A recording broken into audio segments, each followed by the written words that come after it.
Xiaofan, coba lihat itu. Seorang pria berbaju hitam mengejar seorang biksu. Jadi pria berjubah hitam itu mengambil tongkat mutiara darah milik biksu. Biksu itu memukul pria berbaju hitam itu. Orang berbaju hitam menjadi tidak terlihat. Bahkan menyelinap pada biksu dari belakang. Tapi biarawan bukan orang biasa. Dia menggunakan kepala untuk pukul pria berjubah hitam itu. Pria berbaju hitam itu meraih Zhang Xiaofan yang berdiri di sampingnya. Memasukkan kelabang ke dalam tubuhnya. Seperti yang diharapkan, ketika dia dengan murah hati menyelamatkan Tie Pham.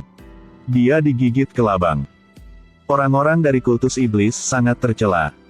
Biksu itu buru-buru menyegel semua titik akupuntur di tubuhnya. 9 surga besi mendalam berubah menjadi petir. Keagungan surgawi, mari masuk di pedang. Biksu bukan orang biasa. Dia menggunakan praktik agama Buddha. Hancurkan orang berbaju hitam. Pada saat kematian, biksu itu menerima Zhang Xiaofan sebagai murid terakhirnya. Dan mentransfer semua kekuatan padanya. Segel di tubuh Zhang Xiaofan.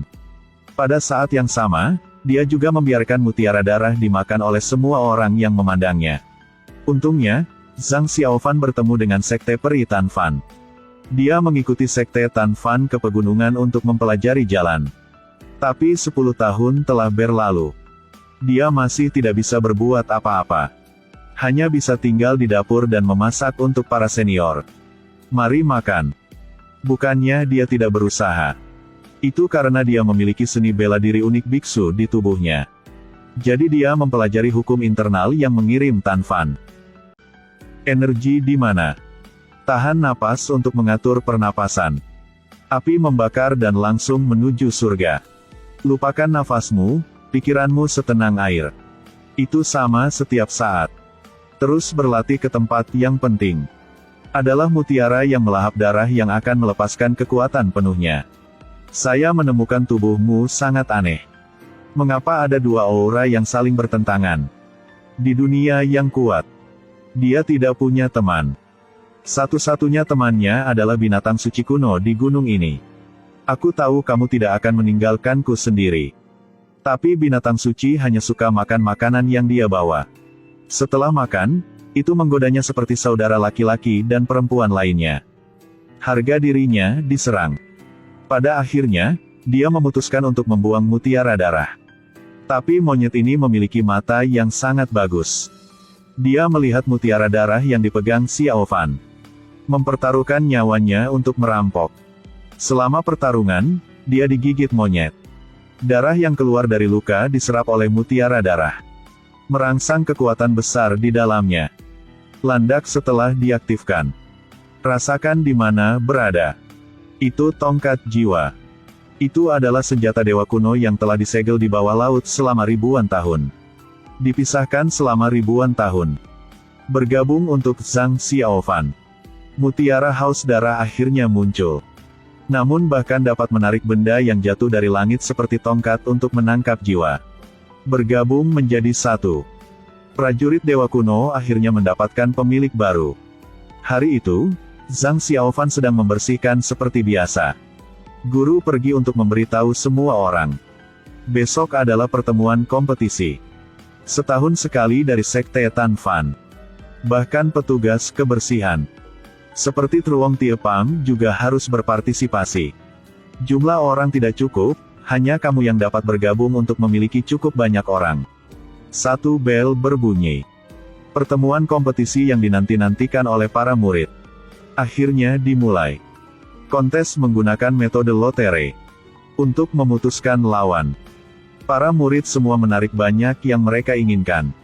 Hanya Zhang Xiaofan berdiri diam tanpa bergerak. Kenapa kamu tidak ambil? Dia tidak bisa terbang, ya dia tidak bisa terbang.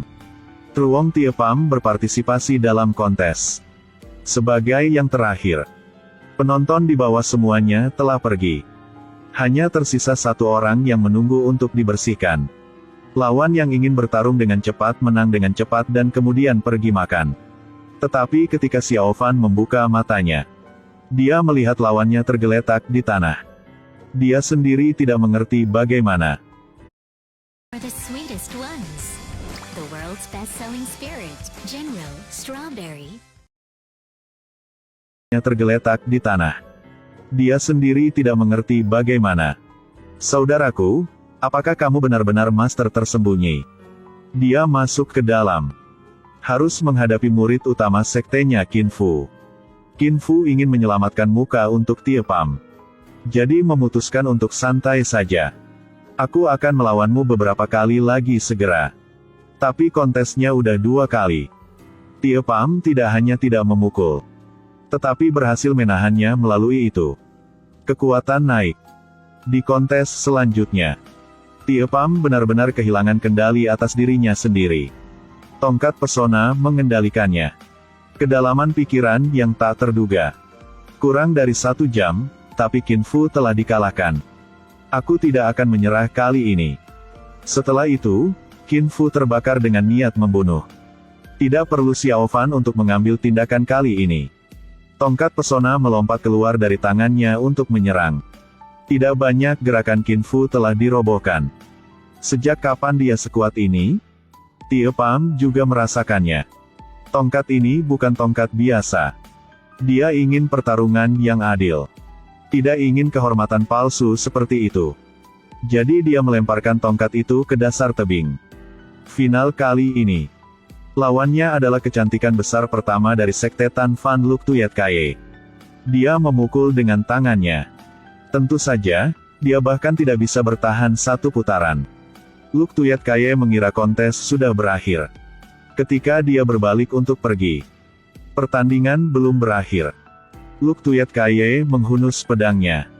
Mau selesain gamenya dulu. Pada saat ini, tongkat penangkap jiwa terbang kembali ke tangan Tie Fan. Itu menyatu dengan darah di tangannya, menyebabkan Luk Tuyet Kaye terlempar beberapa meter. Ada yang salah dengan Xiao Fan. Sang Taois menemukan bocah itu di bawah pohon. Tanpa diduga, bayi itu melompat dan menggigit tangan Tao. Jadi boneka yang disembunyikan lelaki tua itu menggunakan senar. Orang tua menggunakan tali merah untuk mengendalikan Tao kecil. Dia terus menyerang temannya. Setelah membunuh semua sahabat, pria kayu itu menggigit Tao kecil itu sampai mati. Lihat bahwa semua musuh telah dimusnahkan. Orang tua itu baru saja mengembalikan orang kayu itu. Dia adalah Hoi Loi. Membuat orang-orang di Gipsi mendengar tetapi takut. Apakah menurut Anda orang tua ini sangat berguna? Orang yang memakai topeng inilah yang membuat orang sakit kepala. Taois kecil itu tusuk pedangnya padanya. Tapi dia tersedot ke perut olehnya. Tetapi saudara dan saudari lainnya tidak mau kalah. Menyerang pria bertopeng itu bersama-sama. Tidak heran mereka semua tersedot. Siapa yang muncul selanjutnya? Pedal kaki di roda api angin. Gunakan roda angin dan api untuk membunuh orang. Dia bahkan bisa memotong seluruh orang dan sebatang pohon menjadi 2 bagian. Sebenarnya orang yang paling menakutkan adalah kepala babi ini. Dia memotong sangat manis. Semua orang berubah menjadi pecahan. Di pihak Raja Iblis, ada 4 pelindung hebat. Mereka keluar dari gunung bersama. Tujuan mereka adalah tongkat untuk menangkap jiwa di tangan Zhang Xiaofan. Zhang Xiaofan sekarang digantung oleh para tetua agung dari Tan Fan Mon untuk belajar. Anak ini memiliki ki sejati murni tidak seperti keajaiban sekte sihir. Tampaknya menjadi masalah dengan obor ini. Tapi dengan kekuatan master. Tapi gak bisa angkat tongkat. Biar saya yang coba. Para tetua dan juga master bahkan tidak bisa memegang obor ini. Sekarang mereka juga tidak tahu apakah Xiaofan itu jahat atau benar. Jadi hanya bisa menguncinya untuk mengamati. Di malam hari muncul kepulan asap, membuat para penjaga pingsan. Satu gadis kemeja biru menerobos gerbang Tan Fan untuk menyelamatkan Xiaofan. Jangan pukul aku. Kali ini aku datang untuk menyelamatkannya. Tongkat untuk menangkap jiwa untuk mendengar dan memahami bahasa manusia. Itu pergi dengan wanita itu. Wanita ini adalah putri Raja Iblis, Bich Dao. Tujuannya menyelamatkan Zhang Xiaofan. Itu karena tongkat ada di tangannya. Ternyata tongkat menerima pemiliknya. Bich Dao hanya berlari beberapa langkah. Diseret kembali oleh tongkat. Bijdao tidak punya cara lain. Hanya bisa mencoba menjadi lebih dekat dengan Zhang Xiaofan. Untuk lebih dekat dengan tongkat itu. Hari itu, mereka bertemu orang-orang dari sekte Tan Fan yang turun gunung untuk menemukan Xiaofan. Bijdao buru-buru mendorong Xiaofan ke samping. Lepaskan aku. Diam. Sampai orang pergi. Baru tahu Xiaofan lupa membawa tongkat hari ini. Saya keluar tanpa membawa tongkat. Bukan. Bijdao awalnya ingin melarikan diri dengan Xiaofan seperti ini selamanya. Tapi dia masih ditemukan oleh Raja Iblis. Raja Iblis mengambil tongkat untuk menangkap jiwa di tangan Xiaofan. Mutiara dan tongkat jiwa yang haus darah. Dua harta tertinggi ini menyatu dengan darahmu. Tapi Xiaofan